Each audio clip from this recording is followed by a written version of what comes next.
So there was two articles that popped up over the last few days.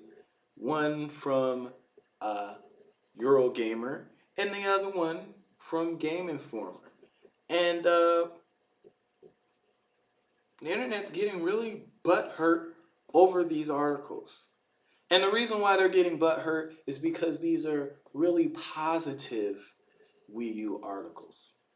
Both of these articles state that, or at least the authors of these articles believe that the Wii U is the next generation console of choice this holiday season. And people are getting upset about this because all they want to hear is negative Wii U news. They are so upset that two people, two writers, two editors out of the entire internet stated their opinion. Now, I told you guys before, but maybe you weren't listening. Super Mario 3D World will be the funnest game of this year. Period. And now other people are starting to see the light. And you guys are getting angry about that. But it doesn't change the fact that it is what I said it's going to be. The funnest game released this freaking year. People are amazed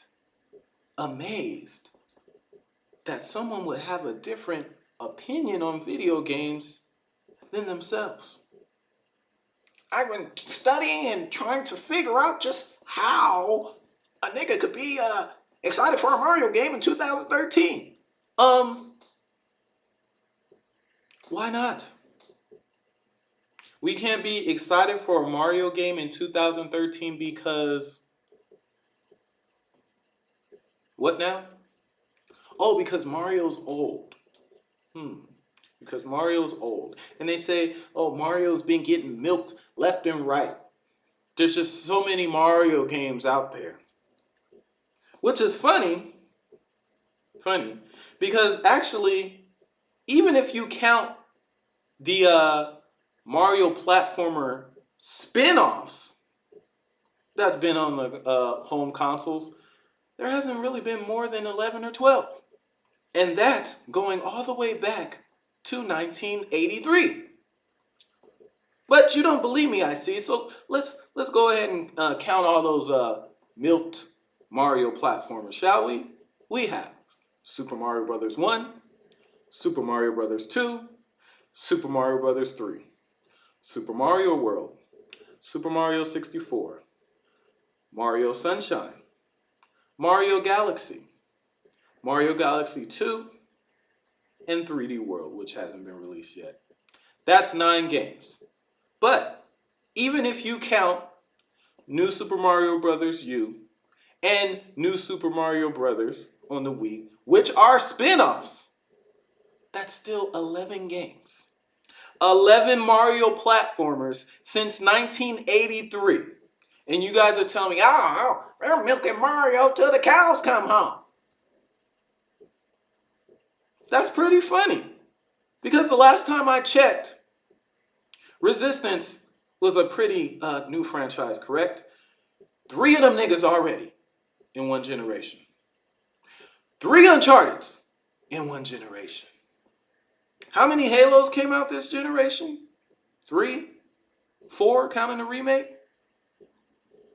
And then people have the audacity to say, why should you be excited for Mario that comes out all the time when you're missing out on games like Madden, 2K? Are you guys serious? You have the nerve to talk about Mario being milked. Talk about how could you be excited for something that always comes out and then have the nerve to list sports games that come out every year. Seriously? Seriously. I was playing Mario since the 80s. So you can't be excited for a game because it came out in the 80s. That's funny because I see a lot of people excited for the next Metal Gear, and Metal Gear came out in the 80s. But what's really hilarious is the fact that people don't understand that new is not always better. Newer is not always better. People, oh, I want to play new franchises. Half of those new franchises are not good. I've said this before in a past video, actually, a very long time ago. People seem to think, oh, Nintendo, they're just milking these old franchises. They can't come up with nothing different. Look, if Sony and Microsoft had franchises like Mario, like Zelda, that they could continue to come out every generation with a new offering without people getting bored, they would do that. Don't try to make it sound like, oh, Sony comes up with new IPs every generation because they want to keep things fresh. No, they come up with new IPs every generation because they still haven't found their Mario. They still haven't found their Zelda. All the Mario games are the same. No. As a matter of fact, Mario Galaxy was so different from Mario Sunshine that they could have realistically called that another IP, used another main character, and nobody would have said anything about it. Because that game doesn't play anything like Super Mario Sunshine. So you guys can hate on Mario games all you want, but the fact is, when we go look back years from now, these games are still going to hold up. Most of these other games, not so much. And that's a fact. See, the Wii U is on a comeback trail, and the haters are mad. But you know what? It's too bad, because there's nothing they can do about it besides have that seat.